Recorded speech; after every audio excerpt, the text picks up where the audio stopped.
let's talk about a base course. So got a nice stack here. So generally, if you're doing this yourself, you've made your line of where you want your wall to go, and you're generally going to dig a trench that's maybe a foot deep, and you're going to put 4 to 6 inches of crushed rock in the bottom of that, and you're going to compact it. And then on the top of that, you're going to put 2 inches of sand. And your goal is you want to have 6 inches of the bottom block buried below ground. So the top of your trench should be here. So maybe the peak of this face is sticking out of the ground, and this part will be buried ultimately. And then underneath that is your crushed rock base with a little bit of sand on top.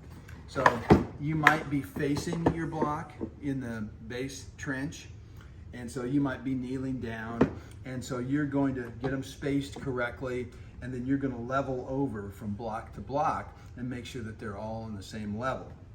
And you can use a long level and a short level, and if they're not quite right, you can tap these, give them a little jiggle, get them down to where they need to be, and then you move on to the next one. You keep moving your level down.